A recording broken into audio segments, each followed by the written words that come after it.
Now here's one to knock you out, kiddos. In magic, it's the simple things, the nuances, the subtleties that make it happen. You simply cannot brew a magic potion on rough estimate. It is timing, accuracy, precision, and measurement which will gain you control over what is elsewise known as chaos. Obviously, this little fellow here represents an ace of spades. All I need to win the game here with a neat royal flush, right? Highest hand in poker. I know, very impressive. Now, please give me your money and shut up. OTHMARiUS Magic. Like and subscribe.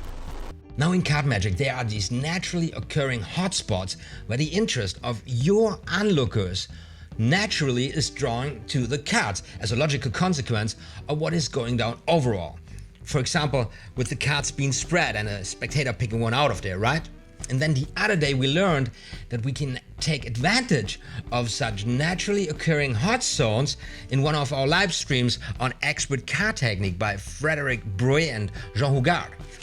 When we talked about the spread card, where we're doing the dirtiest of the dirty work, hiding in plain sight with everybody burning the cards. When it comes to dealing cards, we are pretty much at the same spot, but there lies a danger. The way you are dealing cards today might be in a manner that you are actually developing a bad habit, at least a technique which is not ideal when the time comes for you to step up your game with second or bottom dealing. You know, some of the most powerful techniques known to the card conjurer, right? Because by that time, with a bad habit, you first have to break the bad habit in order to implement the right or proper technique in order to learn the second or the bottom deal. So it's really complicated.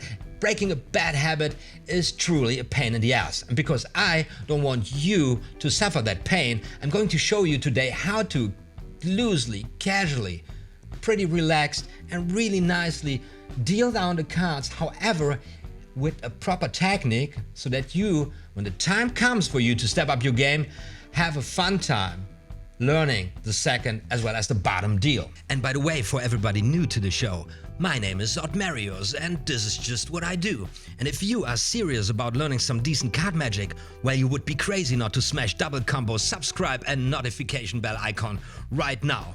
And just that you know, there are relevant links in all of my uploads to be found up in the info cards as well down below in the info box, with all the material organized in playlists on my channel page. And all of this going down thanks to the OTHManiacs who make it happen with a pledge on Patreon, where they even occasionally get some extra candy. Guys, thank you so much.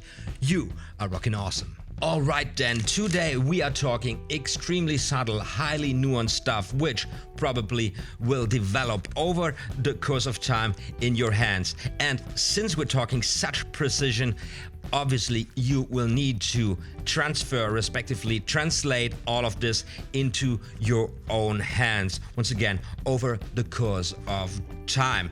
Basically, we're talking about two different ways of dealing down the cards. This would be one and this would be the other. Yes, and once again, just like with the overhand shuffle, it's the thumb who is the keeper of the secret. But we are getting ahead of ourselves, so let's talk about the proper left-hand grip to begin with. And obviously, we're talking here about the dealer's grip. But boy, oh boy, there is so much more to this one than meets the eye. I'm guessing we need the Omni deck again. Place the cards in your passive hand, in my case the left hand, in a manner so that the inner left corner of the cards rest pretty much on the center of the palm of the hand. In my hands, I've got relatively small hands compared to others, the next balance point is pretty much the base of the index finger at about 1/3 from the outer short side as well as 1/3 from the left long side. Now, the edges of the cards from the bottom at the outer short side and the right long side rest pretty much at the top joints of the fingers. Of course, with the second, third and fourth fingers resting at the right long side and the index pretty much at the right corner of the outer short side. The thumb runs relatively parallel to the left long side. As usual, in this grip, the index is relatively stretched out compared to the other fingers who show a little curve. Now, if you swing with your thumb to the right, bringing it parallel to the index finger, you then can get your second, third, and fourth fingers operational underneath the cards. Interesting, interesting. Once again, also in this position, the inner left corner of the deck rests pretty much at the center of the base, and here at the outer left corner at the base of the index finger.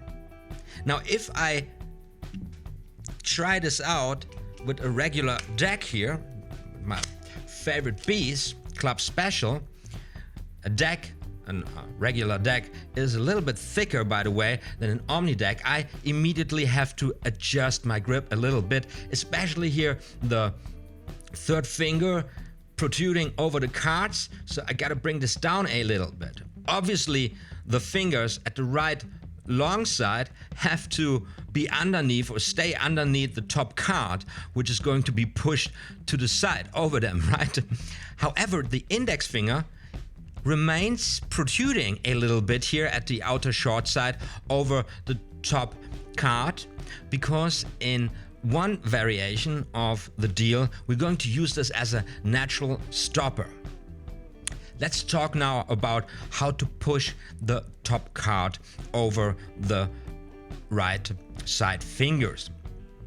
There are two versions.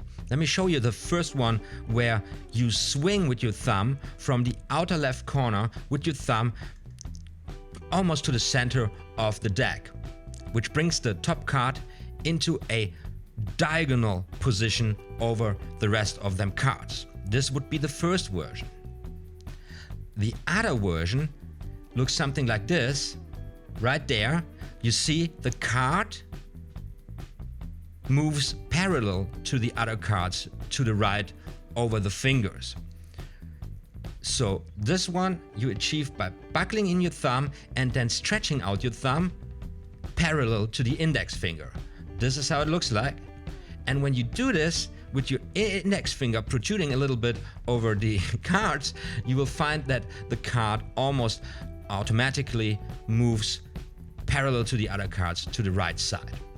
So version 1, a swinging motion from the left outer corner to the center of the deck with the thumb, and the other version is buckling in your thumb and stretching it out again parallel to the index finger. In the proper grip, of course. One more thing I want to mention about the dealer's grip, and this is pretty much the secret of this technique. It's, of course, not about holding the cards tight in your hand. It's about holding the lightest touch possible. You know, you want to work here with the weight of them cards.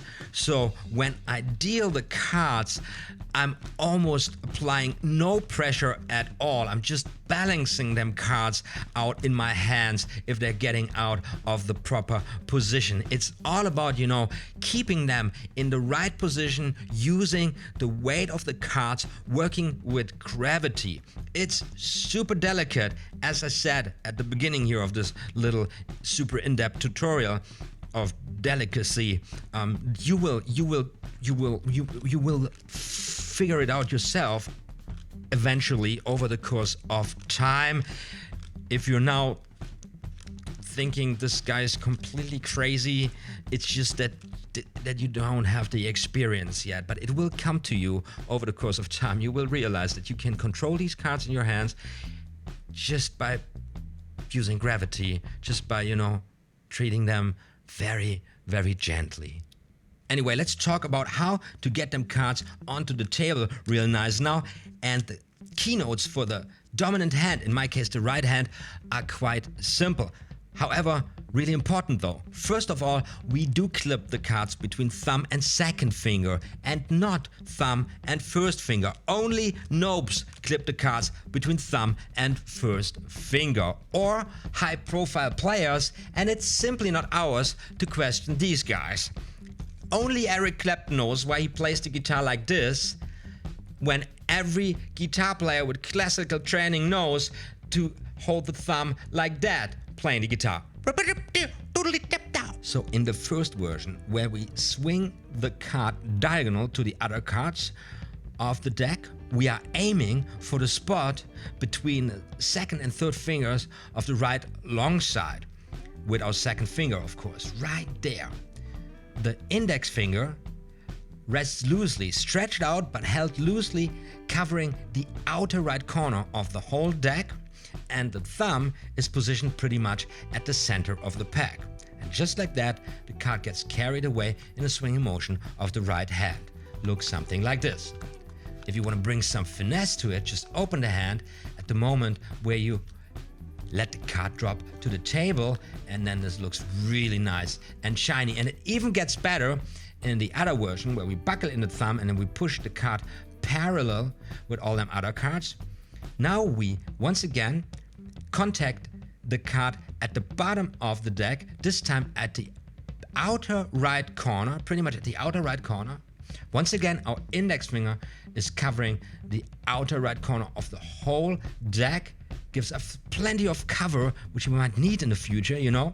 And once again, the thumb gets positioned here at the center of the deck. You see this, how much space this gives for the thumb to get into this swinging motion, which is something you should add to the whole mix when you bring the cards onto the table. Just give it this swinging motion of the thumb, and you don't need it now, actually, but also this will make it look so much better in future things to come. Now, of course, in this version, you can also pick the cards up, for example, at the inner right corner here. From there, also looks good, same grip. Or do something like this. Now we're getting crazy here.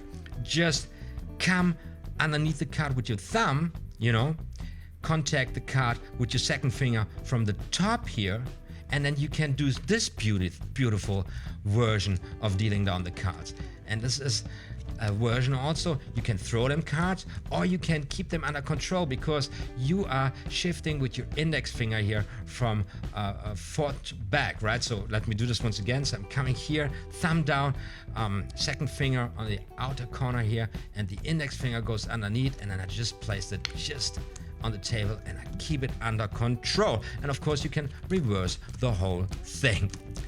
And that's it. This is what I wanted to share with you guys in this video today. However, my Patreons, the OTHMARiUS who support me on Patreon, they can rejoice now, because I will keep recording right now to explain you guys why these two different techniques are so freaking important to handle right throughout the whole time of your studies for future things to come. Of course, we're talking second dealing and bottom dealing. So see you around soon right there on Patreon. Everybody else here on YouTube, I hope you had a blast of a time and you learned something today. If so, smash that like button and subscribe if you haven't already. I'm out of here for now. Thanks again. You be sure, more magical stuff is going to be uploaded very soon. What